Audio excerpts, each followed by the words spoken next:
Good morning सर्वांना। आज आहे 15 नोव्हेंबर, त्रिपुरारी पौर्णिमा। तर इथे समोर एक सुंदर रांगोळी काढलेली आणि दुसऱ्या ठिकाणी कॉलनीमध्ये मी गेले होते, तिथे छान रांगोळी काढलेली। पौर्णिमा असल्यामुळे उंबऱ्याला हळदीचं लेपन करायचं होतं, तर मी इथं हळदीचं लेपन करून घेतलेलं आहे, नंतर व्हिडिओ काढलेला आहे। आणि तिथे शेजारी 2 दिवे पण ठेवले होते आणि दरवाजासमोर छान। आजच्या दिवशी गॅसची पूजा करायची असते। अन्नपूर्णा गॅसमध्ये अन्नपूर्णा देवीचं असते, तर इथं स्वस्तिक काढून पूजा वगैरे केलेली आहे।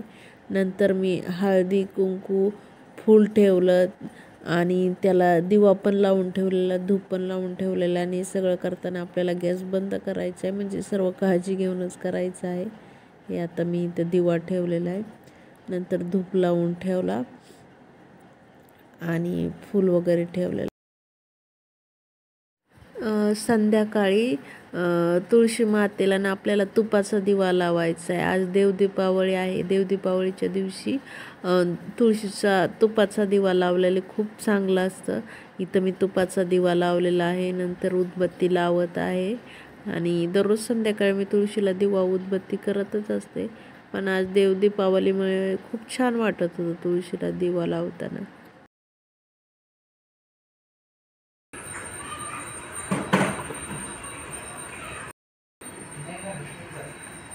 आजच्या दिवशी दिवाळीप्रमाणे सगळीकडे दिवे लावले जातात, दिव्यांची रोषणाई केली जाते।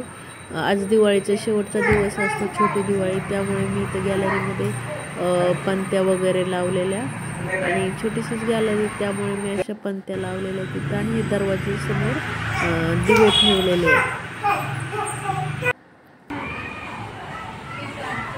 असे दिवे पाहिले की गाणं आठवतं, ते आली माझ्या घरी ही दिवाळी, तर ते गाणं दिवे पाहिले की आठवतं।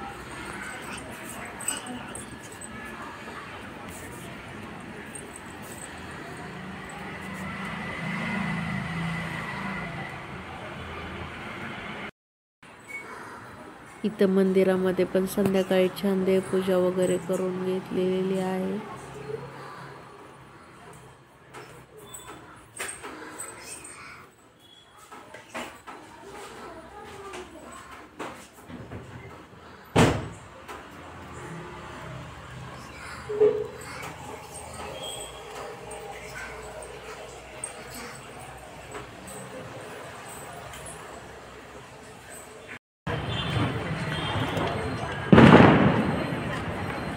इथं आमच्या घराजवळच्या आकुंडी मंदिरातील महादेव मंदिरामध्ये आम्ही गेलो होतो, तर इथं पण 5, 7, 11, 21 आपल्या इच्छेप्रमाणे दिवे दान करायचे असतात। इथं बाकीच्या लोकांनी पण दिवे दान केलेले होते आणि मी पण माझे दिवे इथे दान केलेले, लावून ठेवलेले मंदिरात दिवे लागलेले।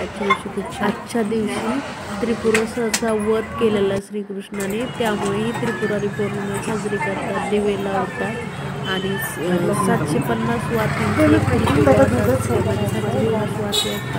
ह्या वाती एकत्र भेटतात। आपण घरी पण बनवू शकतो किंवा विकत पण घेतो आणि मोठ्या पंतीमध्ये किंवा आपण ज्यामध्ये धूप वगैरे लावतो त्यामध्ये हे तुपामध्ये भिजवून या वाती जाळायच्या असतात। खूप शुभ असतं वाती जाळणे म्हणजे। आणि महादेवाच्या मंदिरात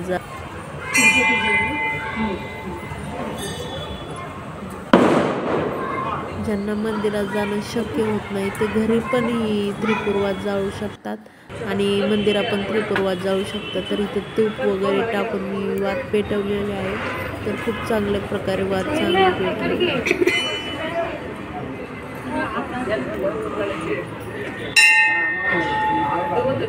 पंतीच बारीक आणली, पण ती मोठी पाहिजे।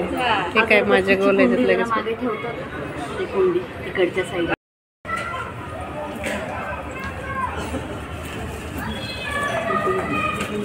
आता पाहू शकता सगळ्या वाती पेटलेल्या आहेत आणि त्यांना थोडंसं हलवायला लागत होतं, कारण खाली राहिलेल्या अख्ख्या वाती तसेच होत्या, त्यामुळे ते फुलबाजीची गाडी होती बहुतेक, तर ते शेजारच्या ताईची वात जाळून झालेली, तेव्हा ती वात दुधाने भिजवत होत्या। तर माझी त्रिपुर्वात अजून जळतच होती. अर्धा तास गेला त्रिपुर्वात जळताना. तेव्हा वाजत असताना ओम नमः शिवायचा आपल्याला जप करायचा आहे. तर ओम नमः शिवाय, ओम नमः शिवाय हा मंत्र मी म्हणतच होती आणि हात जोडून देवाला प्रार्थना करायची.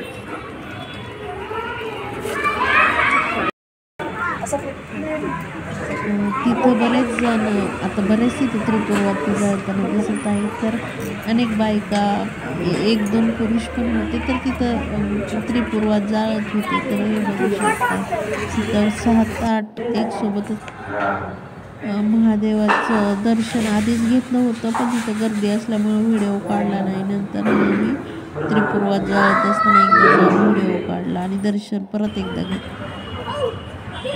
नंतर एक ताई आलेल्या आहे. सुरुवातीला हळदी कुंकू टाकलं, नंतर रांगोळी काढली, त्याच्यानंतर त्यांनी तो दिवा ठेवलेला आहे. त्यांनी खूप छान पद्धतीने पूजा केलेली. आम्ही बाकी सगळ्यांनी आधी त्रिपुर्वात लावायला सुरुवात केली, पण त्यांनी आधी रांगोळी काढली. बघू शकतो तो हळदी कुंकू टाकलं, तांदूळ टाकलं, चांगल्या प्रकारे पूजा केली. मला खूप आवडली म्हणून त्यांचे व्हिडिओ काढले. हे पाहू शकता त्यांनी वाटी ठेवलं, त्यावरती तूप पण टाकलं आणि नंतर त्या पेटवणार. मी सुरुवातीला व्हिडिओ काढला नाही मोठा, कारण मी ते वाटी पेटवत होते, पण तूप टाकलं आणि आता ते पेटवताना आधी 1-2 सुट्ट्या करायच्या असतात. ते असं पेटत नाही, थोड्याशा सुट्ट्या केल्या नाही, एक पेटलं म्हणून ते आपोआप पेटत जातं.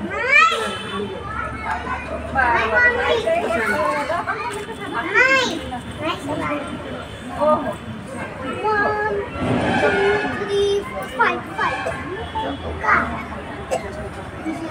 6.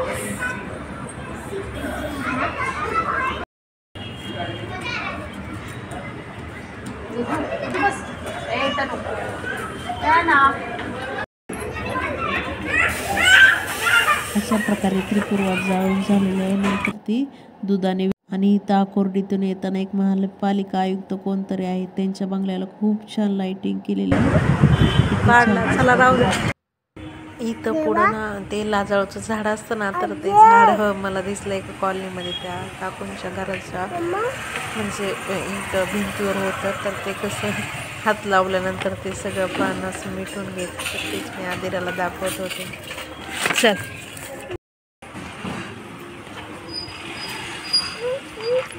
इकडे.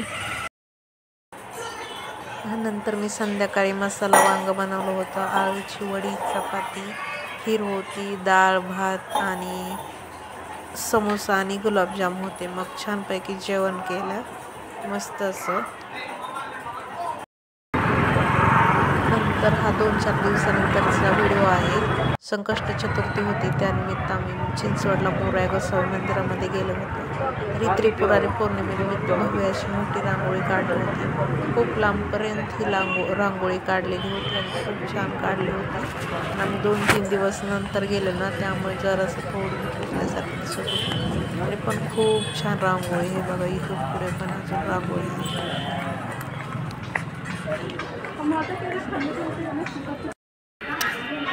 हे मंदिर खूप दिवसांपासून म्हणजे खूप जुने आहे, त्याचीच माहिती इथं दिलेली आहे आणि त्याचं असं म्हणजे चित्र दाखवलेलं आणि त्याची माहिती पण दिलेली की मोराया गोसावी मंदिर म्हणजे गणपती बाप्पा कसे प्रकट झाले की त्याची सगळी इन्फॉर्मेशन दिलेली, तेच मी व्हिडिओमध्ये दाखवत होते.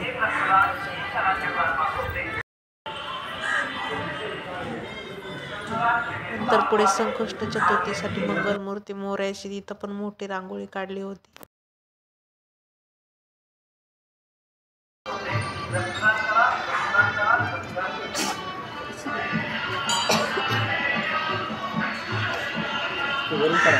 वरून काढते की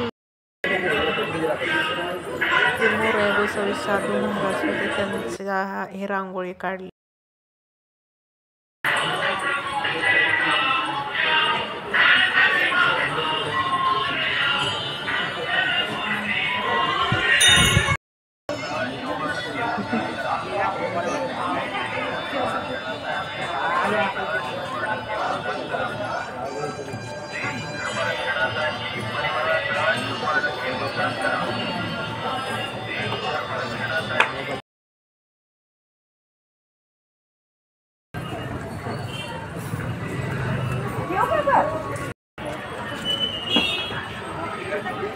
सर्व पूजेचे सामान विकण्यासाठी होतं, म्हणजे सगळ्या प्रकारचे होतं.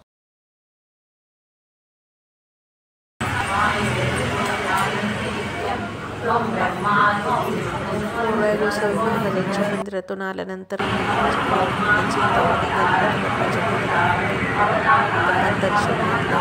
चिंतामणी चिंतामणी गणेश मंदिर. तर इथं पण संध्याकाळी मी